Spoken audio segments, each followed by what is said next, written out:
Hai guys, so hari ni kita nak bincang tentang satu mid-range phone. Mid-range phone yang bagi aku memang terbaik lah pada kategori dia dan pada harga dia, iaitu dah lebih bawah daripada RM900. Handphone apa? Handphone ni dia, handphone dia Redmi Note 9S. Jadi saksikan.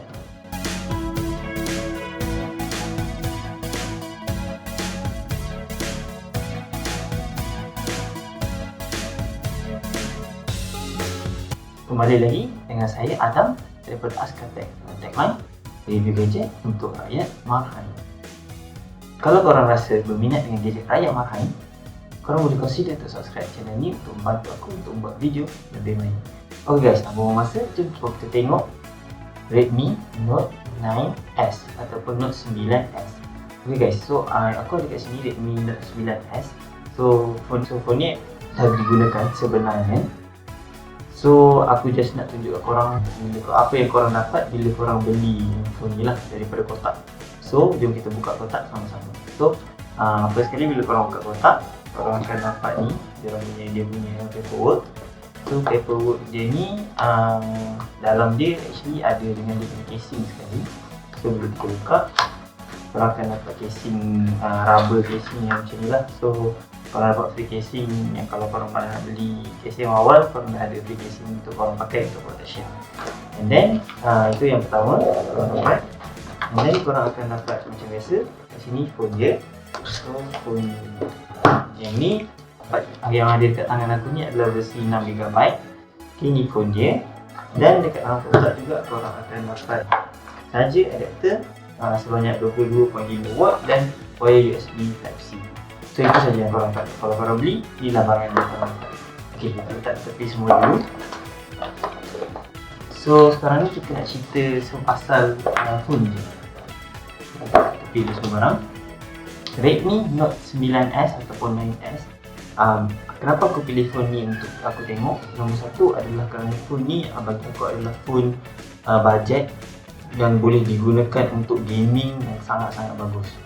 So kalau korang punya bajet bawah RM900 ataupun bawah RM800-700, aku rasa ni adalah handphone yang antara handphone yang terbaik yang korang boleh dapat pada harga tu. Ok, kenapa aku cakap macam tu? Pertama sekali kita nak tengok dulu dengan phone ni dari segi rekaan ataupun design untuk phone ni. So first sekali apa yang korang perlu tahu kalau korang nak beli phone ni, dia ada 3 jenis colour. So colour yang dia bagi adalah Aurora Blue, Glacier White dengan Interstellar Grey. So phone yang aku dapat ni adalah colour Interstellar Grey. Walaupun dia kata Interstellar Grey, tapi actually colour dia nampak macam biru sikit bagi aku lah. So apa yang penting dekat sini, dia punya body ni actually dibuat hampir keseluruhannya daripada kaca Corning Gorilla 5. So di bahagian depan pun Gorilla Glass 5, belakang pun Gorilla Glass 5. So rasa dia nampak macam mahal dan premium lah, walaupun harga dia pada harga tinggi sebab hampir keseluruhan daripada bunyi adalah dibuat daripada kaca. Dekat design dia, kalau korang tengok dekat power button di sini, so dia tak ada power button dekat depan. Dia tak ada fingerprint dekat depan, dia punya fingerprint dekat tepi ni. So kat tepi ni adalah fingerprint sensor dia dan juga power button dalam masa yang sama. So bagi aku ni sangat menarik lah. So korang ada power button, korang ada fingerprint sensor dekat power button. So korang boleh gunakan feature fingerprint sensor lah. Apa yang menarik lagi dekat phone ni, dia support sampai 5Hz untuk Wi-Fi lah. Kemudian ada triple card slot. So ada 3 triple card slot, maksudnya dia ada 2 tempat untuk nano SIM dan 1 tempat untuk micro SD. So korang boleh tambah lagi storage untuk phone ni. Next, dia ada juga IR Blaster. Jadi IR Blaster ni sangat menarik bagi aku, sebab IR Blaster ni korang boleh guna lah. Contoh kalau korang terhilang remote TV ke aircon ke, korang boleh gunakan phone ni sebagai ganti. Yang penting korang kena download app lah untuk gunakan IR Blaster tu sebagai pengganti untuk remote kalau korang terhilang lah, just in case. Tapi sangat-sangat membantu. Contoh kalau korang nak pakai kat kamera ke apa ke, boleh gunakan IR Blaster ni lah. So lagi satu, phone ni juga dia ada, kenapa aku cakap dia untuk gaming, dia ada headphone jack, audio jack dekat bawah ni dengan USB Type-C lah untuk charging dia. Alright guys, itu tentang design dia. So next kita move on tentang feature yang penting bagi setengah orang, iaitu kamera. So kamera phone ni dia ada 4 kamera guys, quadruple rear camera belakang dia. So total kamera dia ada kat sini 5, belakang 4, depan 1. So belakang 4 kamera dia ada kamera apa? Main dia adalah main sensor dia adalah 48 megapiksel pada f1.8, dan dia ada juga ultra wide 8 megapiksel pada f2.2 dan makro 5 megapiksel f2.4. Dan juga satu lagi depth sensor untuk buat portrait mode lah. Dan dia juga ada kamera selfie banyak 16 megapiksel pada f2.5. Overall lah bagi aku, untuk kamera dia ni, walaupun dia cakap dia punya megapiksel tu tinggi sampai 48 megapiksel, tapi kalau korang pakai dia punya sensor yang 48 megapiksel, bagi aku dia punya gambar tu kurang menarik. So dia tak boleh macam korang ambil gambar tu untuk pakai terus untuk upload mana-mana lah. Daripada 48 megapiksel tu korang kena edit dulu, kasih nampak pencerahan dan cahaya, bagi nampak dia cantik dulu, baru korang boleh upload. So kalau nak cantik terus, aku suggest korang pakai 12 megapiksel lah. So aku nak kata kat sini yang kamera bukanlah strong point pun. Next, software. So software dia support Android 10 out of the box, MIUI. So MIUI ni sangat menarik bagi aku, sebab aku dah pakai MIUI ni lama. So dia sangat simple, dan bila aku transition, sekarang ni aku pakai Pixel 4 yang pakai Android stock. So bila aku transition daripada MIUI ke Android stock tu, macam tak ada perbezaan sangat. Aku tak adalah rasa macam kekok bila aku tukar pakai stock Android, sebab dia punya feature tu macam lebih kurang lah. Korang nak cari apa benda pun semua lebih kurang sama. Dan MIUI juga aku rasa memang feature dia memang user friendly lah untuk kita orang Malaysia ni. Alright guys, next moving on. Satu lagi strong point untuk phone ni adalah dari segi bateri. So untuk phone yang berharga 700 hingga 900 ringgit, bergantung kepada gigabyte yang korang nak dapat. So kalau yang rendah punya 4 GB RAM, harga dia lebih kurang RM700 je sekarang. So untuk phone yang harga RM700, korang boleh dapat bateri sebanyak 5020 mAh. So dia sangat besar.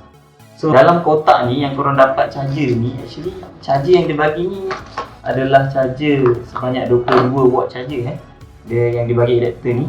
Tapi sebenarnya phone ni dia support sampai 18 watt charger je. So aku pun tak tahu kenapa dia orang bagi 22 watt, since phone ni sebenarnya support sampai 18 watt je.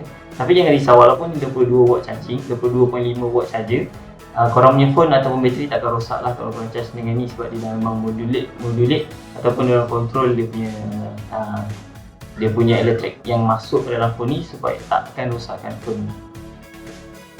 Okay guys, dari segi bateri juga, charging dia ada fast charging sampai 18 watt, dan biasanya korang boleh charge pun dalam masa 1 jam setengah sampai 1 jam 45 minit lebih kurang lah, bergantung kepada kapasiti bateri yang tinggal, daripada 0 ataupun 10% hingga 100%. So agak cepat lah dengan bateri yang besar dan charging yang cepat. Sebab itulah aku cakap phone ni adalah phone mid range untuk gaming budget. Okay guys, so lagi satu, bateri dia ni 5000 mAh ni memang kuat. Kalau korang jenis yang tak pakai ataupun tak kuat main game, korang memang boleh tahan bateri sampai 2 hari. Serius, tak tipu guys. Sebab kalau aku jenis yang tak main game berat-berat sangat macam PUBG semua, aku main game ringan-ringan je, main game, tengok YouTube macam tu je, memang boleh tahan sampai 2 hari guys. Okay, next moving on kepada salah satu feature yang menarik juga dekat phone ni, walaupun dia adalah sebab feature yang menyebabkan phone ni boleh jual pada harga yang murah, iaitu apa? Iaitu display dia guys. So display dekat sini sebenarnya adalah display LCD saja. So bila LCD display, dia punya kecerahan tu taklah secerah seperti display OLED. So disebabkan LCD display ni murah, dia masukkan dekat phone ni, jadi dia boleh dah jual dengan murah. Tapi LCD screen ni bagi aku, untuk korang mungkin kalau bagi aku dapat rasa perbezaan dia lah. Sebab aku sekarang ni memang pakai OLED display. So bila aku tengok balik LCD display ni, aku buka brightness yang paling cerah pun still tak cukup cerah bagi aku. Tapi aku rasa untuk korang yang beli phone harga ni, biasanya dalam mid range phone ni, mestilah korang nak upgrade daripada mid range phone yang sebelum ni. So mid range phone ni sebenarnya memang kebanyakan mid range phone memang pakai LCD display. So aku rasa bagi korang yang nak upgrade ke mid-range phone ni bukanlah satu masalah lah, sebab korang dah biasa dengan LCD display dan korang mungkin tak dapat rasa perbezaan antara bila korang buat bertukar handphone. Tapi untuk orang yang downgrade daripada OLED ke LED ke LCD ni memang dapat rasa perbezaan. Tapi walau macam mana pun LCD display ni aku nak katakan tak adalah dia tak teruk sangat, sebab kalau korang tengok iPhone SE 2 pun pakai LCD display juga. Ok guys, lagi satu apa yang menarik dengan phone ni adalah segi display dia. Saiz dia adalah 6.67 inci untuk iPhone 12 Pro Max. Dia punya size screen pun 6.7 inci. So beza 0.03 inci je daripada phone ni dengan iPhone 12 Pro Max untuk size dia. So kalau korang nak consume media, untuk tengok YouTube, untuk tengok video, untuk main game, memang sangat berpuas-hati dengan skrin yang besar macam ni lah. Ok guys, so kita dah cover hampir semua bahagian untuk phone ni. So sekarang ni apa kelebihan dia, apa kekurangan dia yang aku boleh conclude kat sini lah. So bagi aku yang pertama sekali dari segi kelebihan dia adalah dia punya bateri. Macam aku bagi tahu tadi, bateri dia adalah sebanyak 5020 mAh yang sangat tahan, yang sangat kuat. Kalau korang boleh main PUBG, aku rasa minimum korang boleh main dalam 5 hingga 6 jam. Walaupun aku tak pernah main selama tu, tapi kalau aku main dalam 2-3 jam tu pun memang banyak lagi bateri lah, tak habis lagi. Kalau korang main sampai 5-6 jam boleh tahan lagi. Dan bateri dia memang padulah aku cakap, orang cakap. So yang kedua, strong point dia kat sini dari segi dia punya processing power. So processing power dia apa dia? 720 Snapdragon 720G, iaitu Snapdragon mid range yang kuat untuk main game. So korang boleh main game, dekat dalam game memang rasa smooth, tak ada rasa lag. Dan memang sesuai lah dengan phone ni, aku cakap budget untuk main game. And then lagi satu yang menarik dekat phone ni adalah size screen dia. Macam aku cakap ni 6.67, bagi orang yang suka main game, screen yang lebih besar adalah lebih baik, sebab korang nak tengok lebih banyak wide area. Dan nak gunakan, bila tangan korang tu nak push button tu, memang dapat bezakan lah kat mana kalau lokasi button tu semua. So dari segi screen dia lagi satu. Yang ketiga, screen dia. Dan yang keempat, yang paling penting sekali, apa dia guys? Harga dia. So harga dia masa dia keluar baru-baru hari tu, harga dia cuma pada tanda harga official dia RM899 untuk 6GB RAM dan RM799 untuk 4GB RAM. Tapi sekarang ni aku tengok untuk 4GB RAM harganya adalah pada tanda harga RM699. So pada RM700 korang dah boleh dapat phone ni. Jadi untuk orang yang bajet ngam-ngam 700, aku memang cakap bawah RM700 handphone baru, inilah handphone yang terbaik sekarang yang korang boleh beli lah. So aku pada masa yang aku buat video ni lah, so aku tak pastilah kalau ada phone baru lagi keluar ada harga RM700 yang boleh lawan pada phone ni. Ok guys, dari segi kekurangan dia pula. So kekurangan dia yang pertama adalah LCD display tadi yang kurang cerah, dan yang lain tu aku tak nampak sangat kekurangan dia, sebab pada tanda harga dia RM700 ni memang apa yang korang dapat tu memang sangat-sangat berbaloi. Ok guys, so kita bincang sikit apa lagi phone yang kita boleh dapat pada tanda harga RM700 ataupun RM800-900. So bagi aku handphone yang terbaik antara handphone yang terbaik yang korang boleh dapat pada tanda harga ni, betul lah kalau korang budget 700 je, aku suggest korang beli phone ni lah. Tapi kalau budget ada lebih sikit, mungkin korang boleh tengok Pocophone X3. Pocophone X3 dapat Snapdragon yang lebih power sikit, 732G, dan fast charging yang lebih power lagi, 33W, yang mana korang boleh charge phone tu dalam masa 30 minit hingga untuk dapat setengah, dan 1 jam lebih untuk dapat 100%. So Pocophone ni memang bagi aku, kalau dalam harga RM900 dan RM1000, Pocophone X3 ni adalah lebih baik lah daripada phone ni. Tapi untuk harga yang sama, yang lebih kurang RM300 pada Pocophone, yang kalau korang dapat bezakan 732G punya Snapdragon dengan 720G punya Snapdragon, aku tunjuk kat sini. So kalau korang tengok dia punya performance dia adalah lebih kurang sama guys. So kalau korang punya budget tu memang 700, handphone ni memang adalah untuk korang untuk main game lah bagi aku. untuk main game, untuk processing, untuk daily usage, untuk penggunaan app semua, phone ni memang okey. Okay guys, selain pada phone tu, korang pada tanda harga ni juga, contoh korang boleh dapat Vivo Y50. Tapi Vivo Y50 ni dia punya Snapdragon processor adalah Snapdragon 665, which is lebih kurang daripada 720 ni. Jadi dia punya processing power tu tak sekuat phone ni lah, macam aku paparkan kat sini. Dan pada harga lebih kurang RM800, korang boleh dapat Samsung Galaxy A31. Tapi Samsung Galaxy A31 ni memanglah dia nama Samsung kan, tapi dia punya processing dia adalah MediaTek Helio P65, which is power dia kurang lah. Tapi korang dapat je nama Samsung lah. Tapi so itulah aku punya review hari ni. So basically aku nak end video ni dengan tanya korang satu soalan. Bagi korang, apa handphone yang terbaik pada tanda harga ni? Bawah RM700, korang boleh komen kat bawah. Kalau korang ada suggestion yang handphone yang lebih baik, mungkin kita boleh tengok balik, nanti kita review balik.